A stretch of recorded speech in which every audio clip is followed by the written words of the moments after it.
आपकी भावना हमारे सभी सम्मानित सदस्यों तक पहुंच गई। किशोर गोत्रे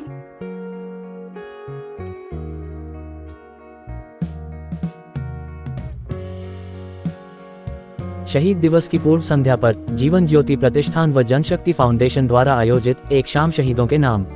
जी हां, आपको बता दें कि अंधेरी पूर्व के रमेश मोरे चौक के पास रविवार 22 मार्च की शाम को शहीद दिवस की पूर्व संध्या पर जीवन ज्योति प्रतिष्ठान एवं जनशक्ति फाउंडेशन के संयुक्त तत्वावधान में एक शाम शहीदों के नाम कार्यक्रम का भव्य आयोजन किया गया, जहां बड़ी संख्या में स्थानीय लोगों ने अपनी उपस्थिति दर्ज कराई। कार्यक्रम में शहीदों को पुष्पांजलि अर्पित कर शुरुआत की गई।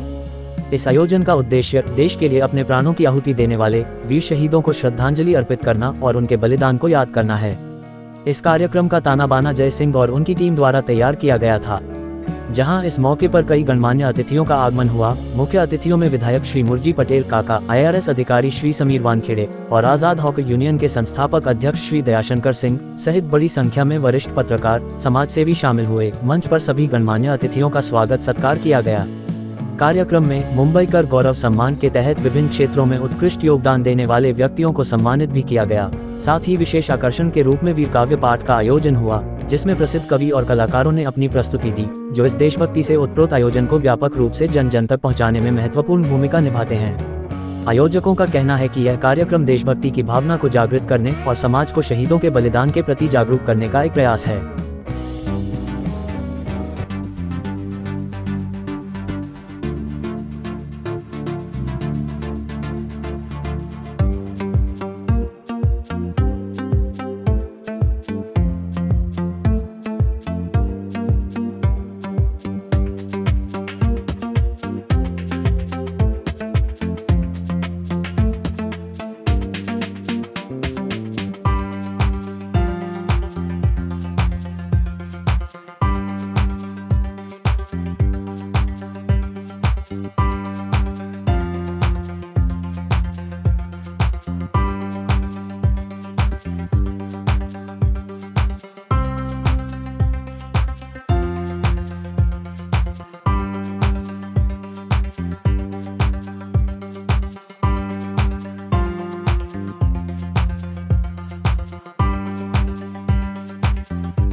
हमारे आदरणीय मुरजी पटेल साहब, जय सिंह साहब, मेरे परम मित्र सुनील सिंह जी, मेरे परम मित्र JP जी, दुबे जी और कई सारे पत्रकार वर्ग भी बैठे हुए हैं। मेरी बहनें, सबसे पहले आप लोगों को बहुत बहुत शुभकामनाएं शहीद दिवस के लिए। शुभकामनाएं भी है क्योंकि हमको आगे पीढ़ी को इनके जैसा बनाना है। और दुखद भी बात है कि 23 मार्च 1931 में हमारे जो वीर शहीद हैं, शहीद भगत सिंह, सुखदेव सिंह, शहीद सुखदेव सिंह थापर और शहीद राजगुरु, उन्होंने सर्वोच्च बलिदान दिया हमारे राष्ट्र के लिए। ज़्यादा समय नहीं लूँगा आपका, सिर्फ 2-3 बातें करूँगा माताओं से।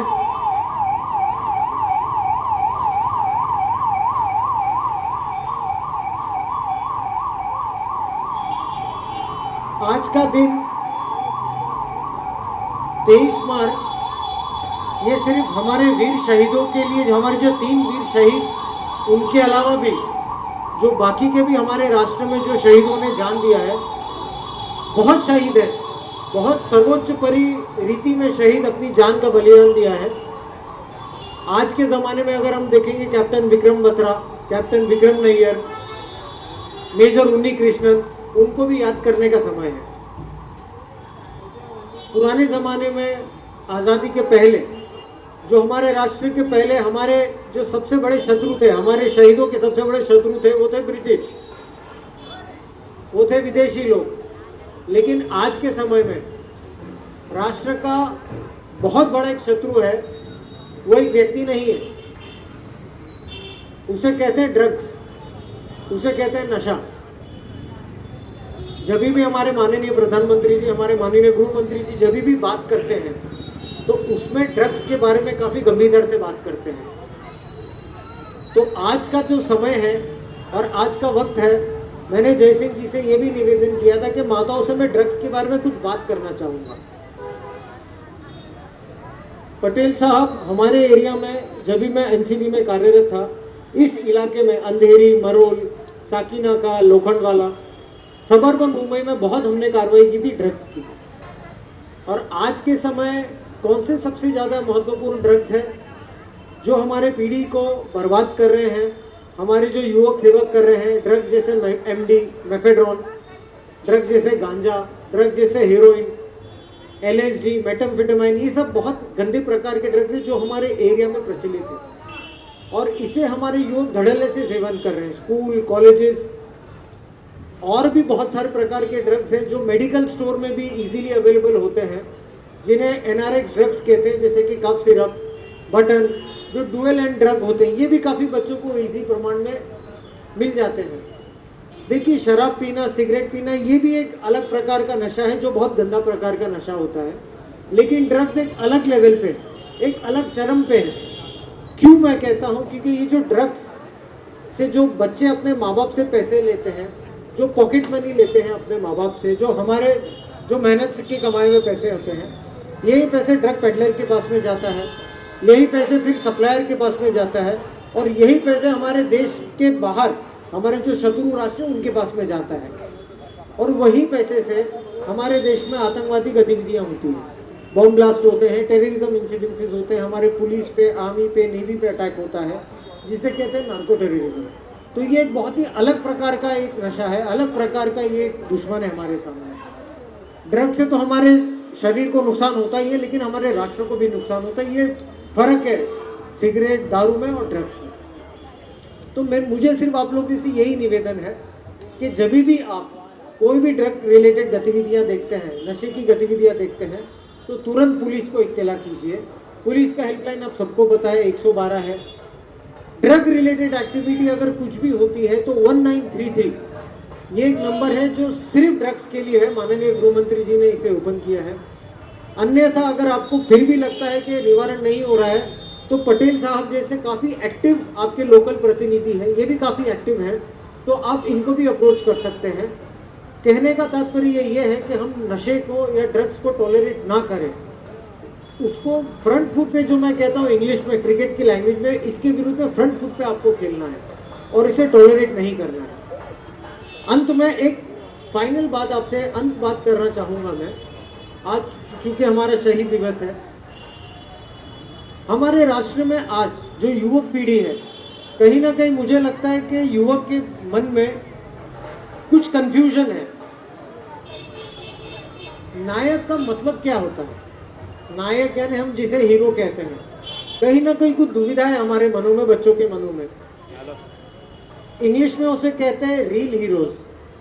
तो कहीं ना कहीं डिफरेंस है असली नायक में और पर्दे में जो रहते हैं वो नायक।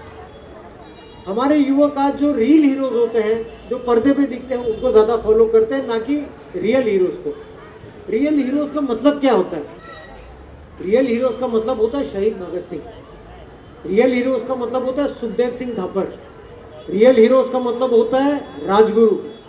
रियल हीरोज का मतलब होता है छत्रपति शिवाजी महाराज। इनको कहते हैं रियल हीरोज, इनको कहते हैं रियल नायक। तो हमारे बच्चों को अगर फॉलो करना है तो इनको फॉलो करें, ना ही कोई रियल हीरोज को।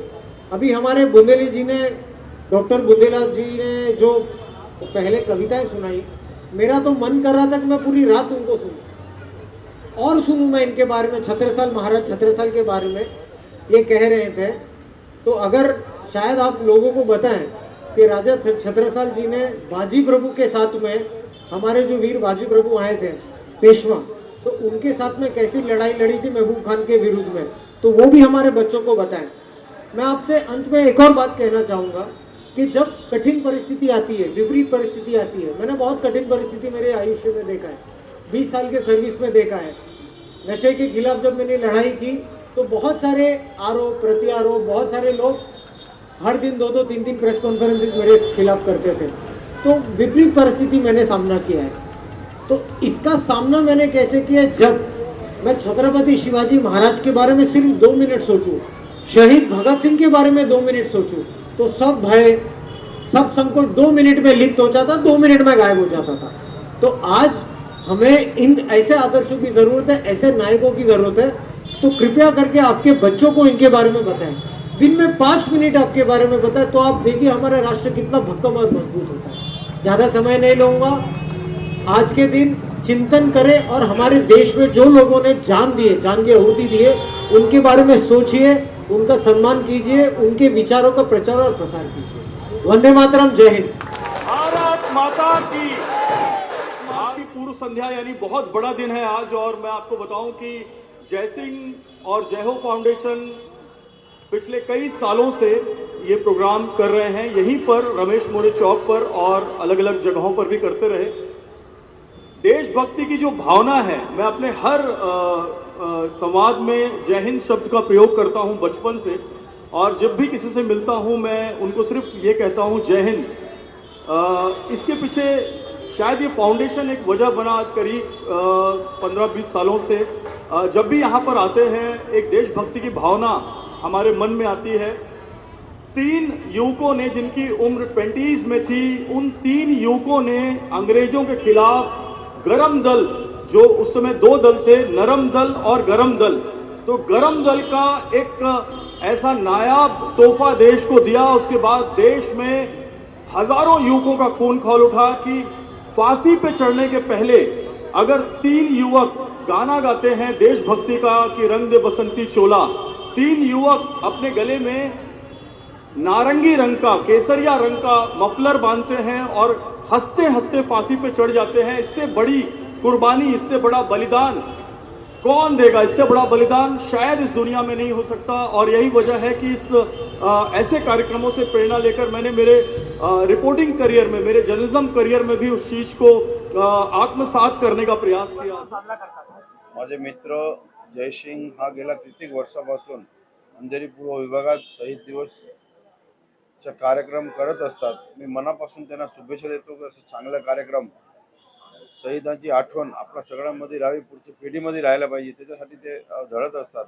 मी मनापासून जयसिंग यांचे अभिनंदन करतो आणि प्रत्येक वर्षी हा कार्यक्रम अंधेरी विभागात व्हावा असं त्यांना शुभेच्छा देतो। ज्या पद्धतीने आपण सांगितलं की विधानसभेत सुद्धा ड्रग्सचा विषय रोज घेतला जातोय आणि अत्यंत कठोर कारवाई कशा पद्धतीने यापुढे आपल्या अंधेरी विधानसभेत व्हावी असं तुम्हाला वाटतंय? ड्रग विक्रेत्यावर मोकाका अंतर्गत कार्यवाही व्हावी अशी मागणी मुख्यमंत्री महोदयाकडे केलेली आहे। ते आता नवीन कायद्यामध्ये तसं कलम ते इम्प्रूव्हमेंट करत आहे।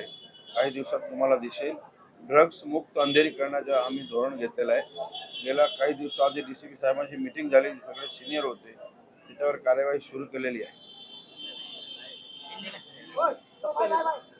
सर, आज जो कार्यक्रम हुआ है, इतने भव्य कार्यक्रम हुआ है, आप लोगों की सोच कैसे आई कि ये कार्यक्रम किस तरह से रखा जाए? तो मेरे मित्र जयसिंह पिछले कहीं 22-23 साल से ऐसा कार्यक्रम करते आ रहे। मैं उनको शुभेच्छा देता हूं कि अंधेरी विभाग में ये कार्यक्रम जयसिंह जी ने शुरू किया है और आज तक उसकी परंपरा पालते आए, आगे भी करते रहेंगे, ऐसी मैं उनको शुभेच्छा देता हूं। क्योंकि आने वाली जो पीढ़ी है उनको शहीदों के बारे में जानकारी होनी चाहिए, इसके लिए कार्यक्रम की महत्व बहुत है और भाई जय सिंह को मैं शुभेच्छा देता हूँ। शहीद दिवस के उपलक्ष्य में एक ड्रग्स अवेयरनेस जैसा कार्यक्रम भी आप लोग ने रख दिया है, तो 2 कार्यक्रम एक साथ एडजस्ट करते हुए और इस कार्यक्रम को किस तरह से सफल आप करेंगे? मुंबई शहर में आने वाले कुछ दिनों में ड्रग्स का प्रमाण थोड़ा बढ़ते दिख रहा है। रोज कार्यवाही हो रही है, जो आने वाली पीढ़ी है वो ड्रग्स की ओर जा रही है, उसको रोकने के लिए महाराष्ट्र सरकार प्रयत्न कर रही है। और आज जो ये विषय जय भाई ने यहाँ पे रखा, इसके लिए मैं उनका अभिनंदन करता हूँ। मंच से एक ही मैसेज है कि आने वाली हमारी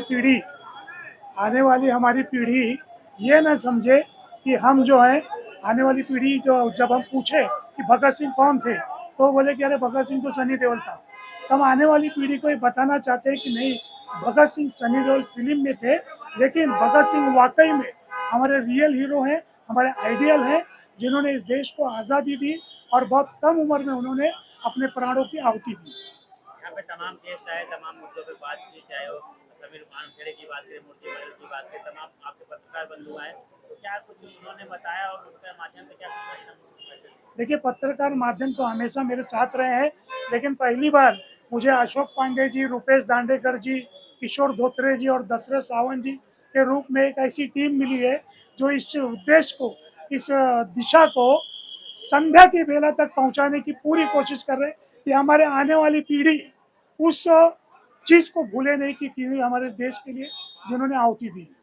रामनवमी और श्री राम भगवान का जन्मदिन, दोनों, रामनवमी हो या हनुमान जयंती हो, दोनों हमारे आराध्य देव है और हम एक हिंदुत्ववादी संगठन में काम करते हैं, तो हमारी विचारधारा भी वही है कि वो अच्छे से कार्यक्रम हो। और जो आने वाले हर कहीं पे रामनवमी पे जुलूस निकला है, हनुमान जयंती का कोई कार्यक्रम हो रहा है, तो कुछ आजकल असामाजिक तत्व वहाँ पे पत्थरबाजी करते हैं, ऐसा कुछ न हो, अवेयरनेस लाया जाए, इसके लिए कार्यक्रम कर रहे हैं। धन्यवाद।